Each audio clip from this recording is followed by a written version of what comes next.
Hey guys, I hope you're all doing well. Time for an update on the Taycan battery situation and the program that Porsche has in place to try and rectify the situation with Taycan batteries. Now, those of you that follow the channel will know that last year I received a letter from Porsche, as did many others, not just random members of the public, of course, those with Taycans. A letter from Porsche that was effectively outlining the program and plan of work that they had in place to try and rectify the battery situation, or at least monitor the battery situation with Taycans and potentially use that data to fix those cells that may be problematic. And I suspect that it's quite a few out there. Now, the letter last year was a specific workshop campaign. There were two variants thereof. The first of which that said, we think your Taycan needs monitoring. So software would be installed onto the Taycan and it would update in the background Porsche tech about data relating to the battery. And indeed, if there were any faulty modules. And there was another program in place, which is a bit more strict, that said if you've got one of these Taycans, you need to limit your charging to 80% and preferably park it away from buildings due to the risk of fire. Now, that risk of fire, I believe, is tiny. I still don't know of anyone, certainly in the UK, who's lost their Taycan through fire, an EV battery fire, and fingers crossed that is the way for some time and it never happens to anyone, right? Because that would be awful and potentially a little bit dangerous as well. So that was the more extreme version. I was one of the less extreme variants, which is a software install and a monitor of the battery packs. Now, after I did that video, we had an issue with the battery anyway, in that I lost a module which resulted in the car dying completely, HV battery issue, park up, and get it brought back to Porsche Tech. They did some diagnosis, and yes, one of the 33, I believe, battery modules was faulty and needed replaced. So they did that, of course, under warranty at their own expense. And whilst they did that, of course, all the battery modules, the whole pack was fully diagnosed, and there were no issues with any of the other modules.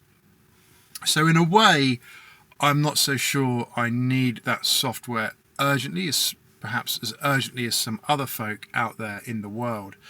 And what does the software do? Well, the software sits on the car and it will provide data in the background to Porsche and let them know if any of the battery modules are having issues. And here's the first thing that I really do think needs improving. Why can't we see data about each battery module on the dashboard, or certainly in a menu screen? We want to know what's going on with the car. We want to know how each battery module is behaving, whether it's maybe not holding charge as well, maybe it's lost a bit of capacity.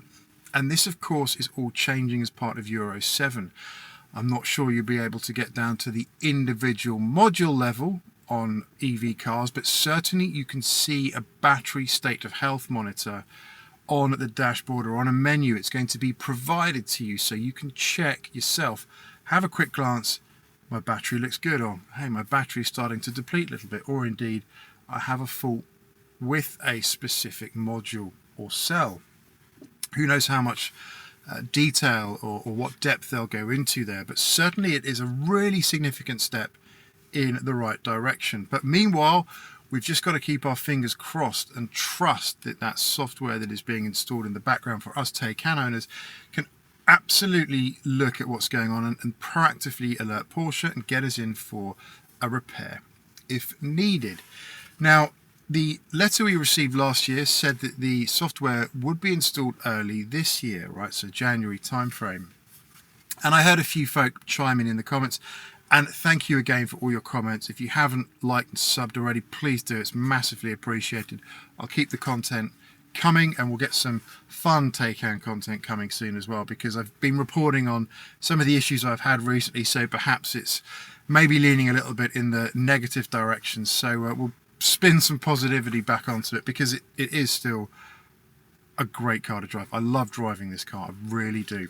So more content on that to come. So I started to hear people say, yeah, we've received letters, the software update is delayed, and of course I received mine a lot later than other folk, but it effectively says that contrary to our original announcement that the software will be available in the first quarter of 2025, it's now basically delayed, and they're looking at the second half of 2025, right? So sort of June, July onwards, I would imagine, all going well. And until then, there is going to be no monitoring of the battery software.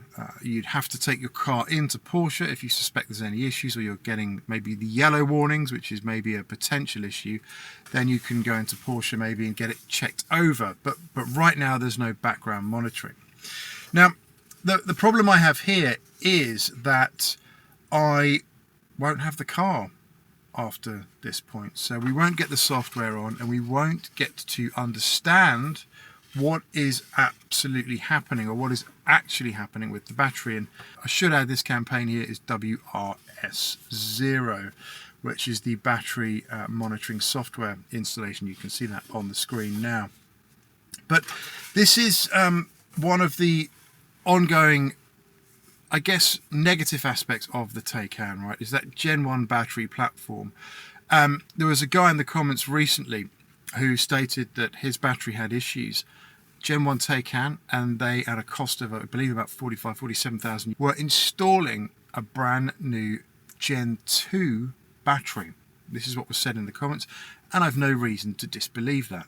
Why would Porsche reinstall Gen 1 battery packs into cars when it's the whole pack, if they suspect, or I think know now, that there are indeed issues with that platform? It's not a reliable platform, not as robust as they would have liked, so you wouldn't really want to put another less than robust pack into a car. But effectively, if that is the case for this lucky owner, then they have got a brand new updated Gen 1 Taycan that takes it hopefully to the level of Gen 2. I hope the additional range is available, that additional capacity is available in the battery pack. I'm not so sure how the additional power side of things works, as I believe the motors in the Gen 2 Taycan are indeed updated. So that's not going to be updated as part of this program. For me, this is an interesting topic of conversation, and one that I've spoken about previously. You know, are Porsche potentially going to get some form of program in place that allows Gen 1 Taycan owners to have their battery packs upgraded at Gen 2? And I did a quick bit of cost analysis here. If they wanted to upgrade all of the battery packs in Gen 1 Taycans to Gen 2 battery packs, it would cost, I think, in the region of about 2 billion. So it's not going to happen unless an individual battery pack has issues and needs replaced. I can't see, for love or money, Porsche putting a proactive program in place that at their cost gets all of these battery packs updated. I think that is a very far-fetched, wishful scenario. So I just wanted to update you on this. You're going to be waiting a little bit longer potentially for your battery monitoring software to be installed. And as I say, I probably won't have this car anymore by then, because as you know, we're on a PCP. So for me, I'm not going to fuss about this. I'm just going to enjoy the car. And I think before I get rid of this car, before it goes back to Porsche, I'm just going to get some fun out of it, get some good videos, some good content, really focusing on the other aspects of this car, which is the driving of this car, or getting out in this car for a bit of fun, which is what it is really, really good at. And as I've always said on this channel, if you haven't as yet been out in a Taycan or experienced it, you may be on the fence a little bit.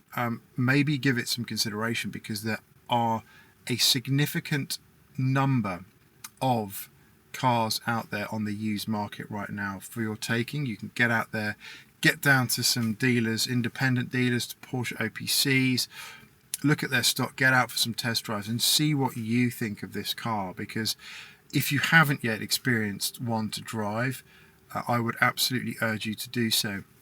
And so much positive feedback in the comments about your driving experiences of this car. I've read so many times people say in the comments it's the best car they've ever driven, and absolutely the car itself, the driving side of things for this car is absolutely brilliant. And yeah, we'll get some more content on that very soon. So I really do appreciate your watching. Thanks again for all your support, and we will catch up again soon. Bye for now.